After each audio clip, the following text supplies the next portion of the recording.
Today, we're making a whiskey wash. We're stripping it down, we're making it basic, no fancy camera work, no storyline, just getting the job done.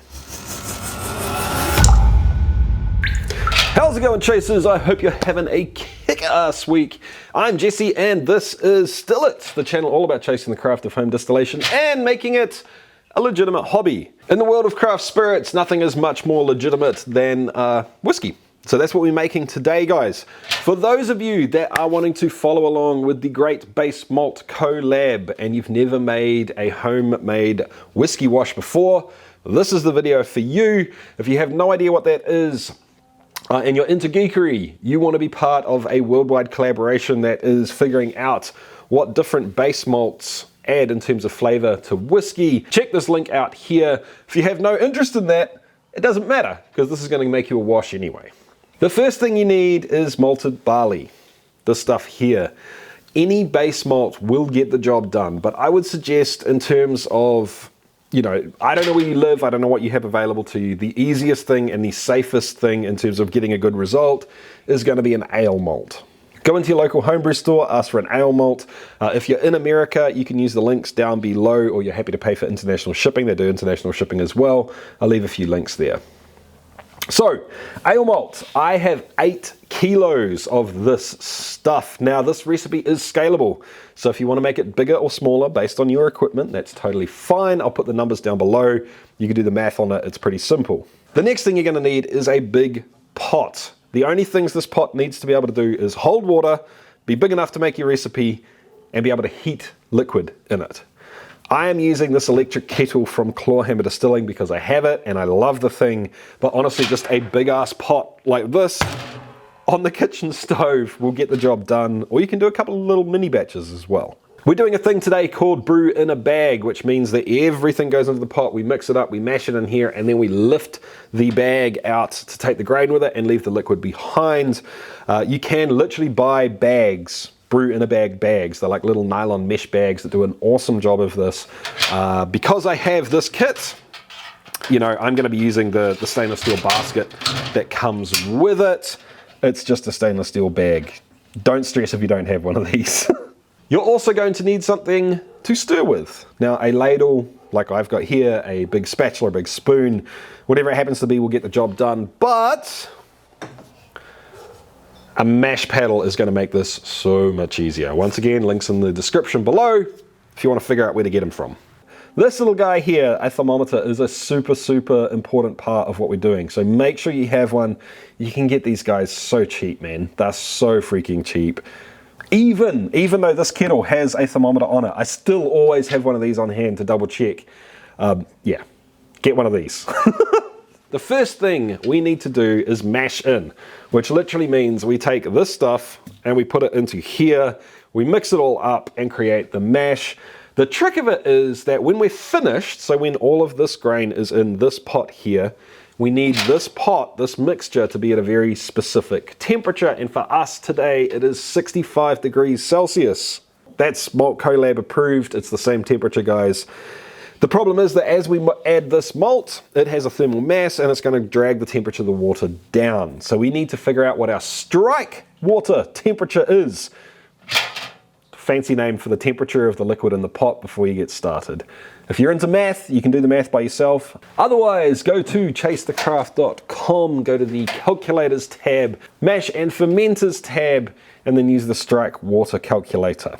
For me, in my situation here today, with this amount of stuff, it's 72 degrees I'm aiming for. And for this recipe, we're starting with 23 liters of water or 6 gallons of water. Once again, that's strike water temperature. For me, it might be different for you, is 72 degrees Celsius. Let me turn the element on and start heating up. I would suggest that you stir and check the temperature as you go so you can stop at exactly the right temperature.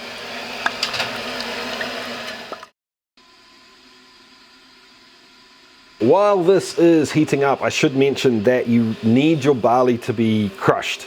You need it to be milled. All that means is that it's been broken up and the starch inside is now going to be accessible to the water. Most homebrew stores will crush it for you if you ask them. If you want to do it yourself, you can buy a malt mill. Once you've hit your strike temperature, you can start adding your malt. The trick here is to add it slowly. So we add a little bit, and we stir. We add a little bit, and we stir. The reason we do it this way is we want to avoid dough balls as much as possible. A dough ball is where a clump of grain gets wet on the outside and it makes it all stick together. And unfortunately what that means is the grain on the inside of that dough ball is completely dry.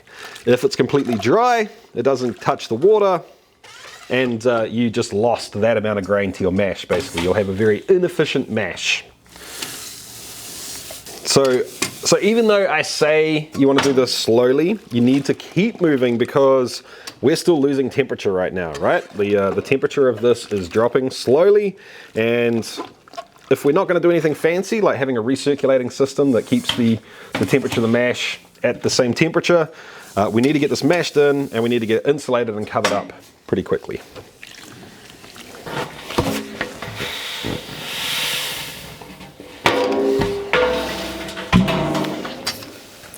Once you have your last lot of grain in there, give it another really good stir, mix it all up. And this, to be honest guys, is going to be a very thick mash. I've given you these numbers because it maximizes the amount of space that you have. If you have a larger mash tun, you could start with a little bit more water. Just be aware that that's going to change your strike water temperature. So I like to give it one last really good stir and then almost cut it from top to bottom just to make sure that any of those dough balls, little ones that are left, are broken up. Now it's time to double check our temperature.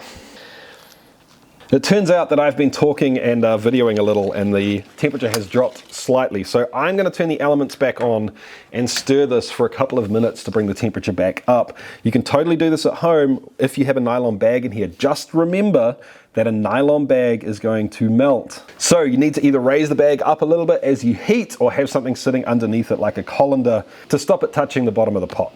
Now mashing's done, all we need to do is cover this bad boy up. And I like to insulate it to keep the temperature as stable as possible. And to do so, I use a couple of woolen blankets.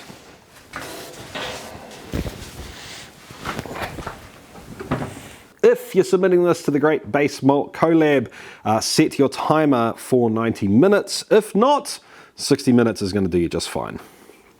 30 minutes into this mash, you're going to want to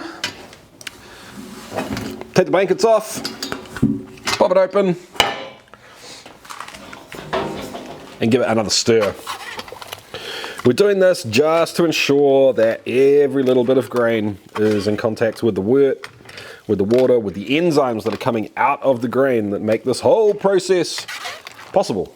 If you do want to understand more about the actual process of what's going on in here and how the enzymes in the barley break the starch down into sugar, I do have another video for that. It's not the time or place, but check the link out, guys. At this point in time, it's not a horrible idea to take the temperature again and adjust or heat up the mash with your element or the gas or whatever it is you're using.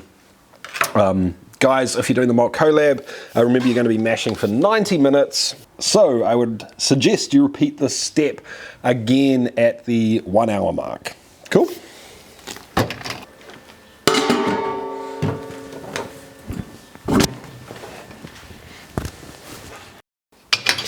The next thing we need to do is to lift this grain basket up. Now, that can be easier said than done. This thing can be quite heavy.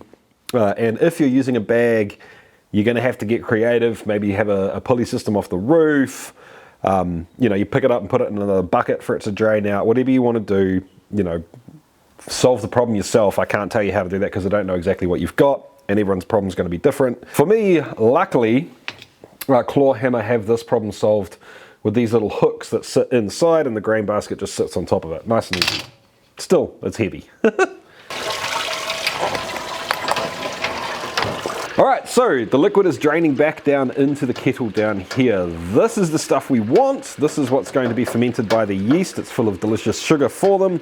And this is the stuff we're eventually going to throw away. Now, you can just let this sit here like this for some time. If you have a bag, you can sort of twist it and squeeze it.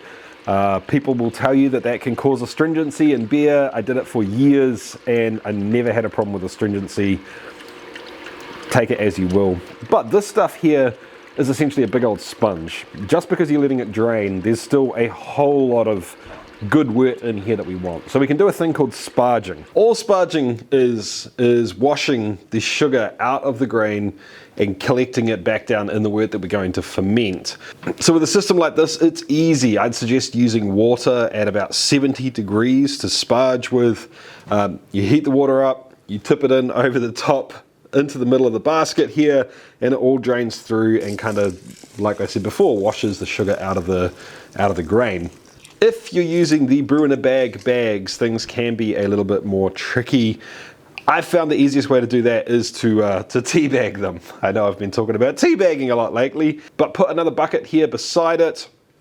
Put your sparge water in there, lift the bag out once it's drained and dripped, dunk it in there, teabag it, lift it back out again, let it drip, and then you've got the second runnings or the result of the sparge. Now, sparging is not essential. You do not have to sparge. It just makes the process a little bit more efficient. You get a little bit more bang for your buck out of the grains that you buy. I would say when you're getting started, in terms of deciding how much water to use, you can do it one of two ways. One is you can sparge to gravity. As you put the sparge water through, that sparge water is going to come through at a lower gravity than what you got to start with. So let's say you're aiming for 1075 and this is at 1080. You just keep sparging and mixing and then testing this. When you hit 1075 down here, you can stop sparging, or you can sparge to volume. So if you know that you've got a fermenter that will take 23 litres and not a drop more, you know, you can sparge through to that volume here. For me today, I'm aiming at somewhere between 6 and 10 litres of sparge water, and I'm aiming for 1075 as an original gravity. So I've finished sparging and this has pretty much stopped dripping now, so I can take this out, feed it to the chickens, to the cows, whatever will eat it if you want, otherwise chuck it.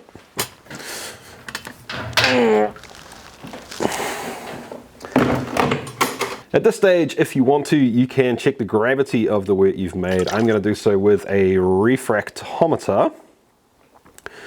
You can do it with a hydrometer as well. Just remember that you need to account for the temperature. I'm at 1075 right now, which is right where I want it for this one. To let you know, I ended up using 8 litres of sparge water. Now, if you are doing a ferment where you want it to be absolutely clean and the only thing that ferments this is the yeast that you pitch into it, you're going to want to do this step. If you're doing the base malt collab, you're going to want to do this step.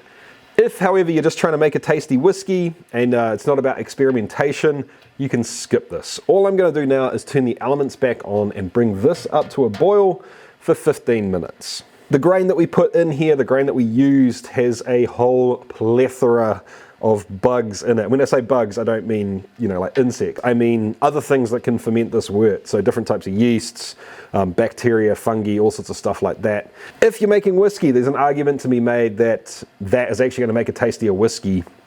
But if you're doing the base malt collab, we don't want that. And what I'm doing, we don't want that either. So up to simmer, 15 minutes. We're just about to hit a little rolling boil now, and I'm going to be using an immersion chiller. Whoa, get that off there. I'm going to be using a little immersion chiller to bring this back down to pitching temp once I'm done with the boil. I'm going to put this in now. I'm not putting any water through it. The way it works is just water gets pumped in one end, pumps out the other end. It's a heat transfer device. I'm going to put it in now because I want to boil it along with the wort just to sanitize that as well. Everything in here is sanitary. We know we're golden. We had a gentle boil for 15 minutes. The chiller's now plugged in, and I'm going to get this down to pitching temperature with my immersion chiller. That's all there is to it, guys. If you haven't made an all grain mash before, I really hope you're watching this and thinking, there's not much to it. There's really not. There's so many more aspects that you can get into and levers you can pull in terms of exactly what you want to come out the other end in terms of a product with.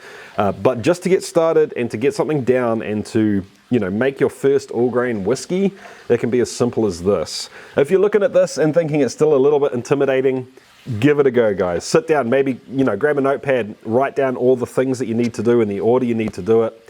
Stick that next to your workplace and just work through them one at a time.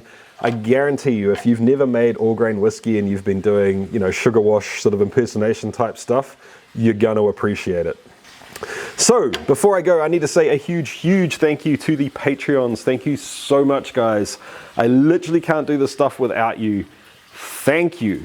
If you're finding value in these videos or the Chase the Craft podcast and you'd like to help support the channel, you can go to chasethecraft.com/support to find out all the different ways you can help out. One of them being, if it's right for you, Patreon.